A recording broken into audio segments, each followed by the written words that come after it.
പാർട്ടിയുടെ സംസ്ഥാന നേതൃയോഗങ്ങളിൽ CPM കേന്ദ്ര കമ്മിറ്റി അംഗം PK ശ്രീമതിക്ക് വിലക്ക് ഏർപ്പെടുത്തിയെന്ന വാർത്ത സംസ്ഥാന സെക്രട്ടറി MV ഗോവിന്ദനും PK ശ്രീമതിയും നിഷേധിച്ചിരിക്കുകയാണ്. കേരളത്തിലെ നേതൃയോഗങ്ങളിൽ പങ്കെടുക്കാൻ കഴിയില്ലെന്ന് സംസ്ഥാന സെക്രട്ടേറിയറ്റ് യോഗത്തിൽ മുഖ്യമന്ത്രി പിണറായി വിജയൻ പറഞ്ഞിട്ടില്ലെന്ന് MV ഗോവിന്ദൻ വ്യക്തമാക്കി. വിലക്കുണ്ടെങ്കിൽ പറയേണ്ടത് പാർട്ടി ജനറൽ സെക്രട്ടറിയാണ്, അല്ലാതെ മുഖ്യമന്ത്രി അല്ലെന്നും ഗോവിന്ദൻ വ്യക്തമാക്കിയിരുന്നു. വാർത്ത തീർത്തും അടിസ്ഥാനരഹിതമെന്നായിരുന്നു ശ്രീമതിയുടെ പ്രതികരണം. തനിക്കെതിരെ വിരോധമുള്ളവരാണ് ഇതിന് പിന്നിലെന്ന് PK ശ്രീമതി പറഞ്ഞു. തനിക്കോ മുഖ്യമന്ത്രിക്കോ അവമതിപ്പുണ്ടാക്കുക എന്നതാണ് പിന്നിലുള്ളവരുടെ ലക്ഷ്യം. കൂടാതെ അടുത്ത സംസ്ഥാന സെക്രട്ടേറിയറ്റിൽ പങ്കെടുക്കുമെന്നും ശ്രീമതി വ്യക്തമാക്കി. മുഖ്യമന്ത്രി അങ്ങനെയൊന്നും പറഞ്ഞിട്ടില്ല. മുഖ്യമന്ത്രി എന്തിനാ ഇത് പറയുന്നത്? പാർട്ടി സെക്രട്ടറി അല്ലേ പറയേണ്ടതെന്നും അല്ലെങ്കിൽ അഖിലേന്ത്യാ നേതൃത്വമല്ലേ പറയേണ്ടതെന്നും ശ്രീമതി പങ്കെടുക്കുന്നതിൽ മുഖ്യമന്ത്രിക്കോ പ്രശ്നമില്ലെന്നും ഗോവിന്ദൻ പറഞ്ഞു. ശ്രീമതി കേന്ദ്രത്തിലാണ് പ്രവർത്തിക്കുന്നത്. കേരളത്തിലുള്ളപ്പോൾ ഇവിടുത്തെ സംസ്ഥാന കമ്മിറ്റി യോഗത്തിൽ അവർക്ക് പങ്കെടുക്കാം. വെറുതെ വാർത്ത സൃഷ്ടിക്കുകയാണ് പലരും.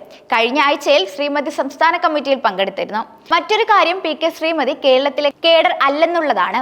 കേരളത്തിലെ കേഡറായല്ല ശ്രീമതി കേന്ദ്ര കമ്മിറ്റിയിൽ വന്നത്. നമ്മൾ ഇവിടെ നിന്ന് ഒഴിവാക്കിയതാണ്. 75 വയസ്സ് കഴിഞ്ഞ പ്രായപരിധിയുടെ പേരിൽ സംസ്ഥാന കമ്മിറ്റിയിൽ നിന്നും സെക്രട്ടേറിയറ്റിൽ നിന്നും ശ്രീമതിയെ ഒഴിവായതാണ്. ജനാധിപത്യ മഹിളാ അസോസിയേഷന്റെ അഖിലേന്ത്യാ പ്രസിഡന്റ് എന്ന നിലയിൽ അവരുടെ സേവനം അവിടെ വേണമെന്നുള്ളത് കൊണ്ടാണ് കേന്ദ്ര കമ്മിറ്റിയിൽ എടുത്തത്. അവർ ഫോക്കസ് ചെയ്യുന്നത് കേന്ദ്രത്തിലെ പ്രവർത്തനങ്ങളിലാണ്. ഇവിടെ ഉള്ളപ്പോൾ അവർക്ക് സംസ്ഥാന കമ്മിറ്റിയിൽ പങ്കെടുക്കാം.